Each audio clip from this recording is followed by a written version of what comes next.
Good evening, everyone, and warm welcome to Business Live. Coming up in this edition, Bank of Ghana signals intention to strictly enforce Forex regulations as it charges market players to adhere to laid down rules. But is that enough in addressing the woes of the cedi? We will find out shortly. Also in this bulletin, International Monetary Fund defers comment on anti-gay bill and its impact on Ghana's program funding because it is yet to be signed into law. Plus, total number of advertised jobs in print and online media went up marginally by 3.2% in 2023. We have details of these and many others lined up for you. Please stay. Thanks so much for your company. I am Pius Kojobaka. We can now take a look at our stories. And the Bank of Ghana says it will take steps to strictly enforce Forex regulations as it charges all market players to strictly adhere to its regulations. Now, it is coming after the Bank of Ghana withdrew the foreign exchange licenses of 2 commercial banks for breaching market regulations. George Biafe has the rest of the story. For some industry watchers, the communication from the Bank of Ghana could be described as interesting. This is due to the bit that indicated that Guarantee Trust Bank and FBN Bank Ghana were also sanctioned for fraudulent documentation in their foreign exchange operations. But for some, the Bank of Ghana's resolve to strictly enforce the laws has been influenced by the current pressure on the Ghana cedi. This because it is believed that the activities of some of these forex traders has contributed to the current woes of the local currency. Officials of the Bank of Ghana recently disclosed to Joy Business that apart from the issuance of bonds to mop up excess Ghana cedi in circulation, they will also be getting tough on market players when it comes to the various foreign exchange laws to ensure that the activities of some players to help deal with the Ghana cedi's depreciation. The Bank of Ghana believes that the name and shame approach will also help put some pressure on other players to abide by the market rules. The Bank of Ghana has, however, assured that they will take the necessary measures to help deal with the recent pressure on the local currency. And let's expand this issue a bit further. Joining us via Zoom to do that is Senior Finance Lecturer at the University of Ghana Business School, Dr. Benjamin Amoa. Thanks so much, Dr. Amoa, for your time here on Business Live, and thanks so much again agreeing to speak to us. Now, yesterday, the Bank of Ghana withdrew the foreign exchange licenses of 2 commercial banks for breaching market regulations. Would you describe that as a bold step in addressing the woes of the cedi? Absolutely, it is a good step because as a regulator, one of your responsibilities, in this case the central bank, is to make sure that the exchange rate, that is the currency that the cedi trades with, is relatively stable. And the Forex Act of 2006, Act 723, mandates the central bank to come out with such directives and to suspend market players if they are found out to be doing the wrong thing as far as the law or the act is concerned. So the central bank is right in doing this. And if you remember last year, we had some other financial institutions and some fintech companies also finding themselves in similar situations. And the central bank had to come in to suspend them and also to inform the market as part of the sanitization of the market in the area of forex trading. One may wonder whether the suspension or the withdrawal is punitive enough to deter other recalcitrant banks. In a competitive market, what you don't want to see happening is a regulator who is sleeping on the job. So long as we see the regulator periodically coming onto the market to deal with what I'll call a difficult participant, in this case, we can talk about these 2 banks for now, it is the right thing to do. Will it deter or not deter? It's difficult for one to say, but we want to see the regulator acting very, very fast. If even tomorrow another institution falls foul of the law, we still expect the regulator to come out to act. So going forward, we expect that the players of the forex industry will rather learn from what is happening to some of these market participants, especially the big banks, and do the right thing to avoid this reputational risk that they've exposed themselves to, and also the possible loss of income from clients or customers who for the next 1 month will have to fall on other service providers for their Forex needs because their preferred bank, in this case, these two banks will not be providing the service to them. So it's a lost income for these two banks. And this should at least inform the other participants to make sure that they do the right thing. Maybe going forward, you should also be hearing about what the central bank has done to preempt or to prevent some of these infractions, than for us to see the infraction taking place before the central bank coming to act. All in all, it is good that we see the central bank coming out to deal with what I will call difficult market participants.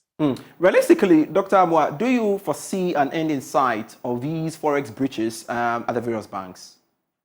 That will be difficult to achieve because, it's a competitive market space, and sometimes the temptation to outdo or make abnormal return from the market can cause or be too great for some of these financial institutions to overlook. And so they may want to risk getting extra than to go by what the law says. And that is where sometimes they may find themselves in these particular difficult situations. But to say that we are going to have a zero situation, I doubt to be possible because it's a marketplace. What you want to see is that the regulator is acting and regulating the market. So long as we have BoG regulating the market, it is better.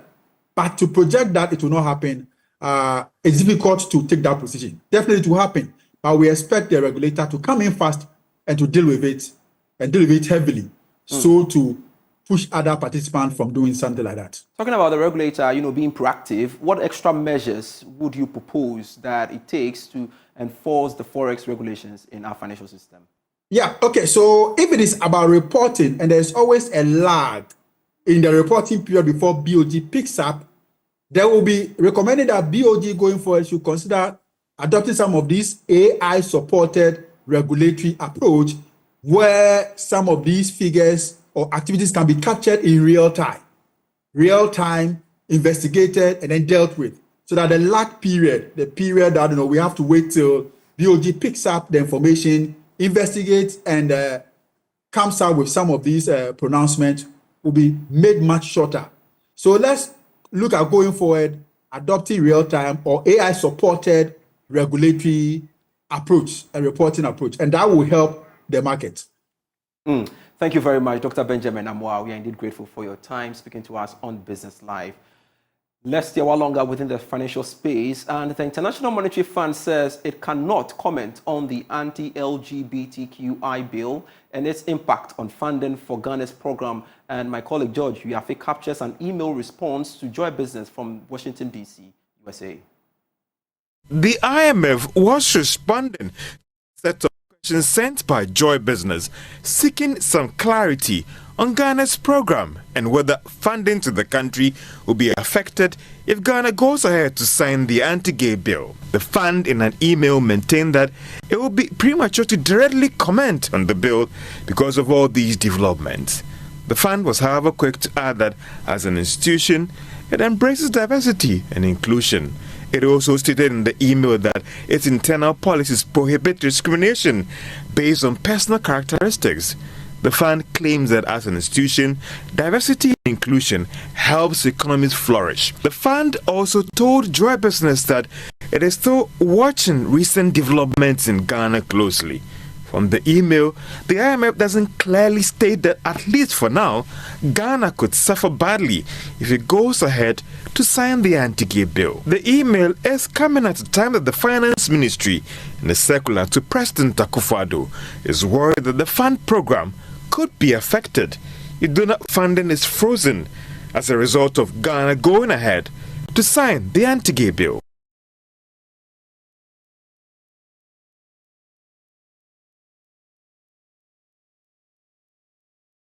George Yafe filed that report. Now, the Chief Executive Officer of Sinapi Aba Savings and Loans Limited, Tony Fosu, has called on government to support microfinance institutions to improve lives in rural areas. According to him, the microfinance institutions are better placed to offer qualitative credit facilities to players in the rural economy to boost their livelihoods. More in this report.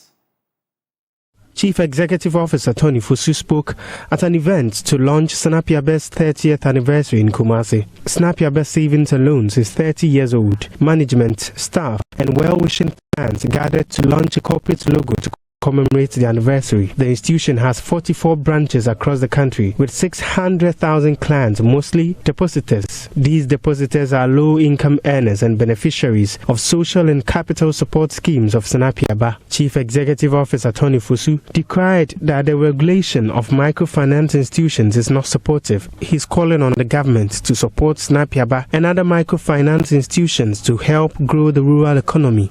We are partners to the government for transforming the lives of these micro enterprises.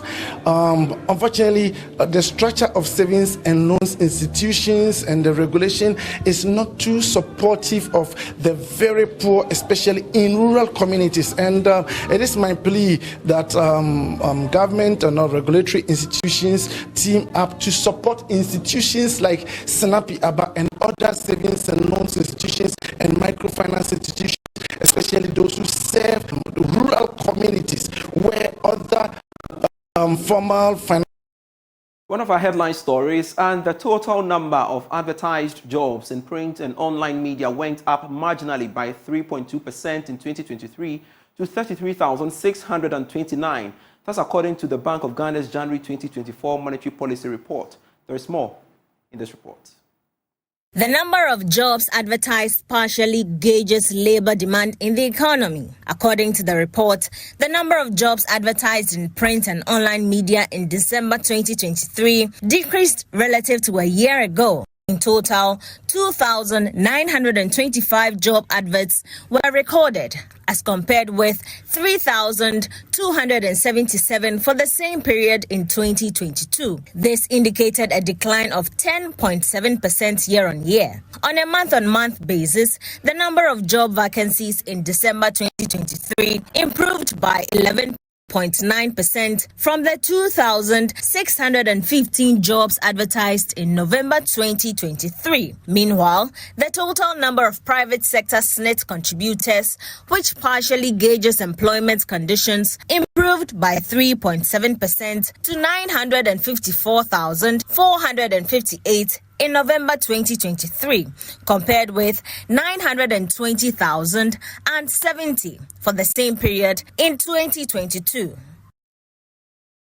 This is still Business Live. More after this break.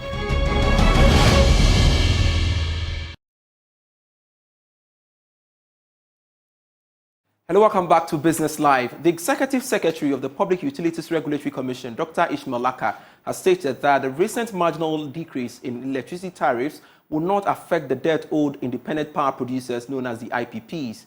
In an interview with Joy Business, Dr. Aka said the reduction in key economic indicators were considered before taking the decision. He spoke on the sidelines of the GIMPA PURC policy dialogue to mark the World Sustainable Day in Accra. So what happened is that when you look at the lifeline, when you look at the low voltage customers, when you look at some other like the mines, they did not experience any change. However, some residential customers are getting a reduction, and we also see some classes like the steel companies increasing as much as 35%. So whilst there have been a reduction in some areas, we've seen an increase in other areas. And this will help pay for the reduction in the residential sector. That's the first one. The second thing is that the tariff depends on, the quarterly adjustment depends on 4 main factors. And all these 4 factors come together to help the utilities to get their revenue requirement. So the IPPs, the Chamber of IPPs were just looking at the exchange rate. But we've seen that hydro is increasing. So we got additional 150 gigawatt hours of hydro coming in. We also saw inflation reducing from 40 to 28. Now, when you consider all these factors, then there will be some windfall, which should be shared for consumers. The final part I would say is that increasing tariffs does not automatically lead to payment of debt or payment to IPPs. What has been communicated, the tariff should be collected first before payments are done. So I think we should all support ECG in collecting the money so some of these payments will be done. But what we did will not lead to any increase in debt in the sector. In fact, there's a revenue requirement and the tariff we announce will be able to pay for that. A professor of finance and dean of the University of Cape Coast School of Business, Professor John Gachi, is urging the government to seek alternative financing models to support infrastructure development, create jobs, and improve the economic well-being of its people. He's suggesting government adopts the Islamic banking model as a viable option for accelerated growth. Professor Gachi said such a measure would help open up the economy and reduce the over-dependence on conventional banking systems in the country. He was delivering his inaugural lecture on the topic Islamic Banking, exploring an exclusive alternative or complement in Cape Coast Central Region. Central Bank actually does what we call lender of last resort. When banks are in difficulties, they go to the Central Bank for liquidity support and other support and pay interest to the Central Bank. So we need to find a way, if Islamic banking is introduced, how the lender of last resort activities will be extended to Islamic banks in the country. Of course, Nigeria has started Islamic Bank, Sudan, etc. have started Islamic Bank. There are always ways of learning from those who have started before us. Then there's something we call interbank money market activities. Banks trade among themselves, and it's at interest. So how will Islamic banks, engage in this money market activity, interbank activities to pay interest? So we need to restructure how that is done to reflect control by the central bank over Islamic banks, so that Islamic banks are not standing alone. Then capacity building is a key issue. We have auditing for Islamic banks, we have financial reporting for Islamic bank. All these things, capital market activities, how they are recorded, etc. We need capacity building in those areas. Then another challenge that I want to highlight is the membership of the Sharia Supervisory Board. I believe Muslims will have to be very, very accommodating. Bearing in mind that we are talking about introduction of Islamic banking in a secular democracy. In a secular democracy, Sharia law will not be Sharia court will not be present, and how we are going to undertake this thing to ensure that it's a reflective of inclusiveness is very, very important. In some countries, they've been able to bring those Islamic scholars, especially in jurisprudence relating to commerce, and they bring other individuals who are not Muslims, but they understand Islamic finance, to the Sharia board to determine the activities of Islamic banking. So that is what I am proposing for the necessary introduction of Islamic banking. Then we also need to be very careful about lack of uniformity in the application of Islamic law by different Islamic sects. That can also create problem. And so the point is accommodation. Then again, we need to do a lot of capacity building for our lawyers, for our judges, for our accountants and the rest, because when there is dispute about Islamic banking product and transaction, are we going to Sharia court? No, we can't create Sharia court under a secular democracy. Therefore, the way out is to provide capacity building for judges, lawyers, and court officials, so that can be dealt with. In more business news, the Association of Ghana Industries and the Ghana Commodity Exchange have signed a memorandum of understanding to create a platform for the trading of designated agricultural commodities. According to the president of the Association of Ghana Industries, Dr. Humphrey Enyim-Dake, the MOU will help improve the agricultural value chain and increase the bargaining power of farmers. Association of Ghana Industries and the Ghana Commodity Exchange are seeking to establish a commercial project to promote food security and create wealth for farmers and the business community. The signing of the MOU is also geared towards bridging the gap between businesses and local producers. According to the president of the Association of Ghana Industries, Dr. Humphrey Eyim Dake, the agreement would enable the private sector to contribute to development in the agricultural sector. This is the clear agenda for which cause the Association of Ghana Industries believes that when we cement such a relationship with the Ghana Commodity Exchange, we will deepen the value chain and the supply chain activities from the farm gate to the consumer. To say from the farm gate to the consumer and from businesses to businesses. There are other products that will fall due in the same space. But it's so critical to start with the agriculture space because it has significant impact on our macroeconomic fundamentals. And therefore, if we hold hands in this engagement to support the commodity exchange and work with the set commitment and transparency, we believe we can enhance and create wealth for our farmers and for the business community. Chief Executive of the Ghana Commodity Exchange, Tusi Ivowi, also indicated that the collaboration will accelerate the growth of the sector. As an exchange, we don't own warehouses, for example. We lease them or we work in partnership with private sector or with government. So where private sector says they have warehouses available in key producing regions, we're able to go identify those warehouses and bring them on board. So this collaboration will be key to accelerating and scaling up the plans. We started with food security crops because we wanted to ensure that the nation has these crops available, but we do plan to expand to other crops. Last year we did some trading of cashew, for example, and this was very successful, and we're seeing how we can replicate that this year. We've just done some value chain analyses for shea nut and also for cowpea.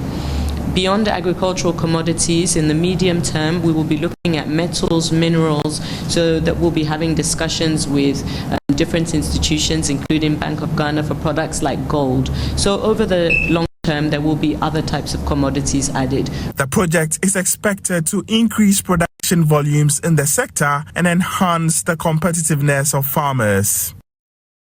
And finally, before we go, as part of its corporate social responsibility, leading telecommunications company MTN has donated over 270,000 pieces of nose masks to the basic schools in the Korle-Klottey Municipal Assembly. The move is aimed at ensuring that pupils are protected from the current harsh weather conditions. More in this report. In total, about 270,000 nose masks will be distributed to basic school pupils in the Korle-Klottey Municipal Assembly here in Accra. The initiative, which is part of MTN Ghana's corporate social responsibility, aims to ensure that pupils are protected from the current harsh weather conditions. Speaking to the media after a short presentation at the Hairia Islamic Basic School in Adabraka, Ebenezer Tekpe, Education Portfolio Advisor at MTN, noted that the initiative will be replicated across the country. Doing this in response to Ghana Health Service alerts for the general population to mask up because of the climatic condition. I mean, we all know that there are a lot of dust in the air currently, so because where our head office is situated in Korle-Klottey, we decided that because they are immediate neighbors, we will start from there. So, and we've been working with the Korle-Klottey Municipal Education Directorate for a very long time. So we decided to give them those nose masks to help pupils in about 6 schools to also mask up, as directed by Ghana Health. He further urged the general public to protect themselves by wearing nose masks. We're actually asking everybody, just like the Ghana Health Service are directed, to mask up because there are a lot of dust in the system and it's coming up or is actually bringing some respiratory issues. And you see a lot of people coughing, even in the corporate environment and all that. So as adults, it is important that we also mask up. Just like we are encouraging these young ones to also mask up because they are the most vulnerable. We encourage the adult to also mask up, you know, when it's necessary, and then reduce outdoor activities as directed by the Ghana Health. Thanks so much for being part of the bulletin. I am Pius Kojo Baka. For more stories, do log on to myjoyonline.com/business. Great stories. Do visit that portal. We can't comment on anti-LGBTQ plus bill now, IMF, and we brought you that story also on that portal. CD depreciates at most 6% to dollar since January 1, 2024. $1 equals 13 cedis, 505 pesos. All right, see you same time tomorrow. Bye-bye.